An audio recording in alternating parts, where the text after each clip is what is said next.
dari kelompok 2 kelas 12 MIPA 5 dengan saya Chelsea Pawa, Jonat Lino Sayer, Afif Febrian Nurwan. Ferdinand Parinding, Dan saya Fadli Watimena. Di sini kami akan membuat tugas matematika wajib tentang Statistika. happy watching this video guys.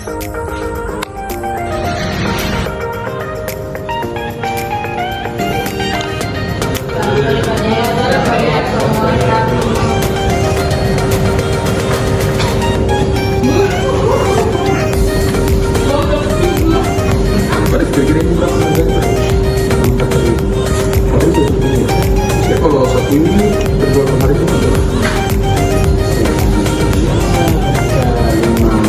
Lima orang, hari itu lima.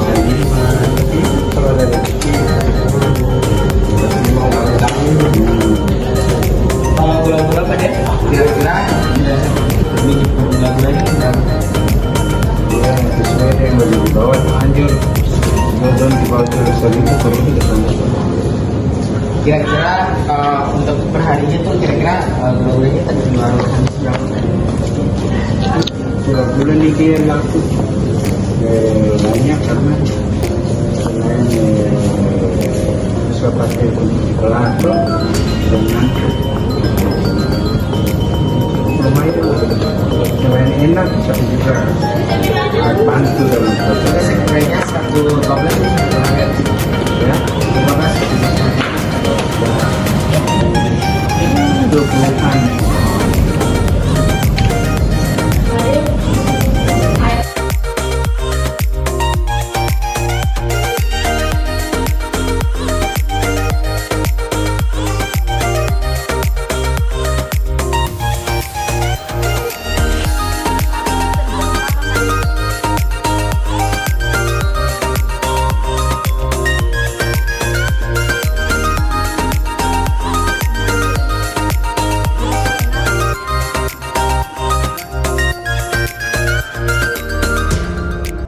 biasa 66 es krim yang terjual Kadif, atau 5 atau 6 atau 66 Kadif. Es krim yang terjual Kadif.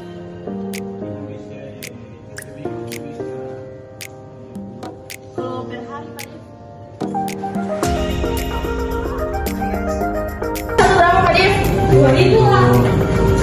Terus apa? Di belakang di sini Kadif, kira-kira akan kalau sehari tuh terjual berapa Kadif? Bisa 200.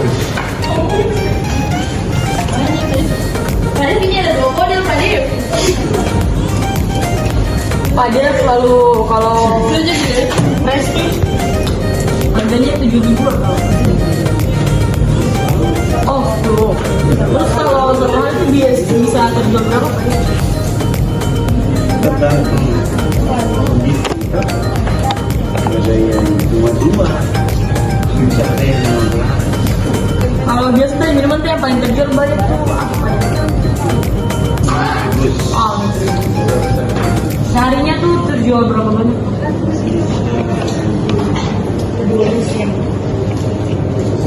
Iya pada.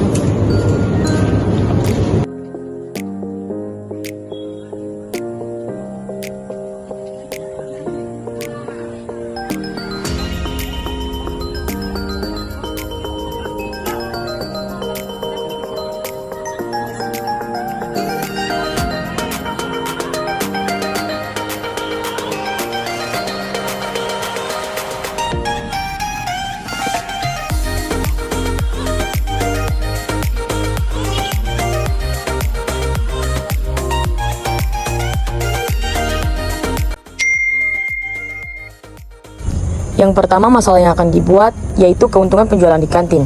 Yang kedua, pertanyaan-pertanyaan untuk wawancara. Pertanyaan pertama, makanan apa yang paling laku dijual? Dan pertanyaan kedua, berapa keuntungan yang didapatkan dari masing-masing jenis makanan? Yang ketiga, waktu untuk mengumpulkan data yaitu hari Selasa tanggal 13 September 2022. Sehingga data keuntungan penjualan di kantin dapat diperoleh 90, 85, 70, 75, 53, 40, 80, 40, 35, 85, 40, 32, 54, 20, 22, 30, 20, 40, 90, 75, 60, 30, 50, 50, 40, 20, 20, 20, 45, dan 20. Sehingga untuk mencari jangkauannya yaitu data maksimum dikurangi data minimum, yaitu 90 dikurangi 20 sama dengan 70. Kemudian untuk mencari banyak kelas atau interval, sama dengan 1 ditambah 3,3 log 30 sama dengan 1 ditambah 3,3 dikali 1,477 sama dengan 1 ditambah 4,874. Hasilnya 5,874 dibulatkan menjadi 6. Dan yang terakhir yaitu panjangnya. Panjangnya yaitu jangkauan per intervalnya, yaitu jangkauannya 70 per interval atau banyak kelasnya yaitu 6, sehingga 70 per 6 sama dengan 11,6 dibulatkan menjadi 12. Untuk tabel distribusi frekuensinya dapat diketahui banyaknya dari 20 sampai 30. 31 mempunyai titik tengah 25,5 dan titik tepinya 19,5 dan 31,5. Frekuensinya 9. Untuk banyak yang kedua 32 sampai 43, titik tengahnya 37,5 sedangkan tepi bawahnya 31,5 dan tepi atasnya 43,5 dan frekuensinya 7. Untuk banyak yang ketiga 44 sampai 55 mempunyai titik tengah 49,5, tepi bawahnya 43,5 sedangkan tepi atasnya 55,5 dan frekuensinya 4. Untuk 56 banyak 56 sampai 67 mempunyai titik tengah 61,5 dan titik tepi bawahnya 55,5 dan tepi atasnya 67,5. Untuk banyak yang kelima 68 sampai 79 mempunyai titik tengah 73,5 dan titik tepi bawah 67,5 dan titik tepi atas 79,5. Untuk banyak yang terakhir 80 sampai 31 mempunyai titik tengah 85,5, titik tepinya 79, titik tepi bawahnya 79,5 dan titik tepi atasnya 91,5 dan frekuensinya 5. Untuk tabel histogramnya kita menggunakan tepi bawah dan frekuensi, sehingga pada gambar yang pertama yaitu 19,5 frekuensinya 9, 31,5 frekuensinya 7, 43,5 frekuensinya 4, 55,5 frekuensinya 2, 67,5 frekuensinya 3, dan 79,5 frekuensinya 5, sehingga gambar histogramnya seperti berikut. Untuk tabel poligon kita menggunakan titik tengah dengan frekuensi, sehingga pada gambar yang pertama 25,5 frekuensinya 9, 37,5 frekuensinya 7, 49,5 frekuensinya 4, 61,5 frekuensinya 2, 73,5 frekuensinya 3, dan 85,5 frekuensinya 5. Oke, selanjutnya pada diagram ogif. Ogif yang kita pakai di sini adalah ogif naik dan ogif turun, di mana pada ogif naik yang dipakai adalah frekuensi kumulatif bertambah, yaitu lebih dari. Frekuensi kumulatif yang dipakai dari sini yaitu ada 9 sebagai frekuensi dari kelas pertama, kemudian 16 di mana 16 itu merupakan frekuensi kelas pertama ditambah frekuensi kelas kedua yaitu 9 ditambah 7 sama dengan 16. Kemudian selanjutnya ada 20 di mana hasil dari 16 ditambah frekuensi kelas ketiga yaitu 16 ditambah 4 sama dengan 20. Terus kemudian 20 ditambah dengan frekuensi kelas keempat yaitu 2, 20 ditambah 2 sama dengan 22. Kemudian 22 ditambah dengan frekuensi kelas kelima yaitu 25 ditambah 3 sama 22 ditambah 3 sama dengan 25. Terus yang terakhir 25 ditambah frekuensi kelas ke-6 yaitu 5, jadi 25 ditambah 5 sama dengan 30. Jadi data di kiri diagram ini yang kita pakai adalah data-data 9, 16, 20, 22, 25, dan 30, bukan lagi frekuensi tunggal tiap-tiap kelas. Terus untuk titiknya yang dipakai pada diagram ini yaitu tepi atas dari tiap-tiap kelas. Jadi tepi kelas pertama yaitu tepi atas kelas pertama yaitu 31,5, kemudian tepi atas kelas 2 itu 43,5, terus tepi atas kelas 3 yaitu 55,5, tepi atas kelas 4 67,5, tepi atas kelas 5 79,5, dan tepi atas kelas 6 yaitu 91,5. Dimana pada titik 31,5 itu nilainya 9, 43,5 itu nilainya 16, 55,5 nilainya 20, 67,5 nilainya 22, 79,5 nilainya 25, dan 91,5 nilainya 30. Selanjutnya pada ogif turun. Ogif turun yang dipakai di sini adalah frekuensinya tuh kumulatif yang berkurang atau kurang dari. Frekuensi kumulatif yang berkurang di sini yang kita pakai pertama adalah 30, di mana jumlah dari total semua frekuensi dikurangi frekuensi kelas pertama yaitu 9, 30 minus 9 sama dengan 21. Kemudian 21 dikurang frekuensi kelas kedua yaitu 21 dikurang 7 sama dengan 14. Selanjutnya 14 dikurang frekuensi kelas ketiga yaitu 4, 14 sama dengan 10.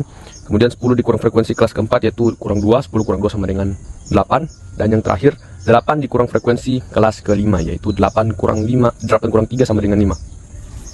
Jadi pada ogif turun data-data yang dipakai, frekuensi yang dipakai yaitu 30, 21, 14, 10, 8, dan 5. Dan untuk titik-titik penentu nilainya itu diambil dari tepi bawah tiap-tiap kelas. Jadi pada ogif turun ini titik-titik yang dipakai itu tepi bawah kelas pertama yaitu 19,5, tepi bawah kelas kedua yaitu 31,5, tepi bawah kelas 3 yaitu 43,5, tepi bawah kelas 4 yaitu 55,5, tepi bawah kelas 5 yaitu 67,5, dan tepi bawah kelas terakhir atau ke-6 yaitu 79,5. Kemudian berdasarkan data tersebut kita tinggal sesuaikan dengan nilainya. 19,5 bernilai 30, 31,5 memiliki frekuensi kumulatif 21, 43,5 memiliki frekuensi kumulatif 14, 55,5 bernilai 10, 67,5 bernilai 8, dan yang terakhir 79,5 bernilai 5. Jadi kesimpulannya, jenis makanan dengan penjualan terbanyak di kantin yaitu ayam crispy. Dengan keuntungan yang didapat yaitu kurang lebih Rp90.000 per hari. Kebanyakan dari siswa-siswi siswa 5 yang lebih memilih gorengan daripada makanan berat dan snack, sehingga yang harus ditingkatkan oleh penjual kantin yaitu gorengan, terutama ayam crispy, karena untuk mendapatkan keuntungan yang lebih banyak. Itu saja kesimpulan dari kami. Itu saja video pembelajaran dari kelompok kami. Semoga membantu teman-teman sekalian. Sekian dan terima kasih. Thanks for watching. Bye.